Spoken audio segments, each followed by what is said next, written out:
Caso Contraloría General de Cuentas. El jefe de la Contraloría General de Cuentas promovió juicio de cuentas contra el señor A.I.B., presidente y tesorero de la Federación Nacional de Barcos, debido a que en el examen y glosa aparecía que hacían un faltante 40,000 quetzales que no se habían comprobado. El juzgado de primera instancia de lo económico coactivo entonces entró a conocer y dictó sentencia en la que declaró con lugar la demanda planteada y por lo tanto obligaba al señor A.I.B. al pago de los adeudos que se habían encontrado. ¿Qué había sucedido?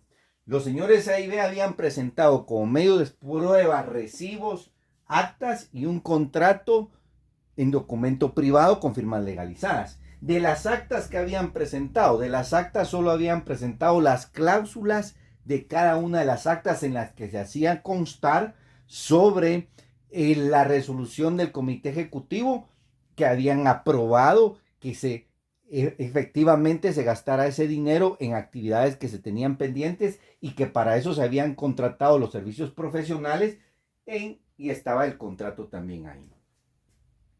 Pero ¿qué había determinado el juzgado de primera instancia? Que las actas no debían de presentarse en copia simple, sino tenían que ser copia simple legalizada, con firmas legalizadas, ¿ya? Y que no debían de haberse presentado únicamente las cláusulas, y que por tal motivo entonces este medio de prueba no era valorado y por lo tanto tenían que pagar los adeudas correspondientes. No conforme, los señores A.I.B. se presentaron al juzgado de segunda instancia del económico coactivo para plantear ahí su respectivo recurso de apelación. ¿Qué sucedió? El juzgado de segunda instancia del económico coactivo le dio la razón a los demandados y dijo: es cierto, no se necesita presentar, según el artículo 177, que las actas sean legalizadas, porque el artículo indica que es documento simple, fotocopia. Pero el juzgado de segunda instancia del económico coactivo le dijo en auto para mejor fallar: sí es necesario que se presente la totalidad de las actas.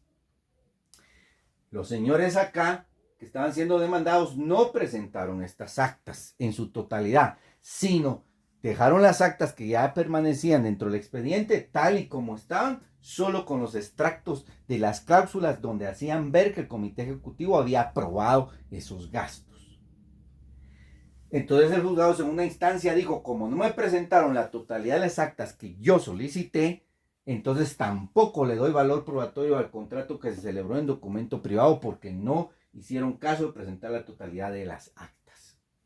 Las personas A y B presentaron casación ante la Cámara Civil y la Cámara Civil dijo lo siguiente: que no era necesario presentar la totalidad de las actas, sino que las cláusulas eran suficientes y que el juzgado de segunda instancia no tenía por qué decir que como no se había presentado la totalidad de las actas, no se podía entonces entrar a conocer el contrato en que se había celebrado para la prestación de los servicios. Por lo tanto, había un error de derecho, según el artículo 177. Cosa contraria si la otra parte hubiera solicitado que se presentaran los documentos en originales, cosa que no había sucedido. Entonces la Cámara Civil casó la sentencia y conforme a lo preceptuado en el artículo 177, se pudo establecer que se podían acompañar en original o fotocopias dichos instrumentos. Y además de eso, declaró con lugar el recurso de casación, casó la sentencia impugnada, declaró sin lugar el juicio de cuentas promovido por el jefe de la Contraloría General de Cuentas por desvanecidos los reparos hechos contra los demandados y en consecuencia absolvió a los enjuiciados y se ordenó que se les otorgara el finiquito correspondiente dentro de los 5 días después de estar firme el fallo. Compartan.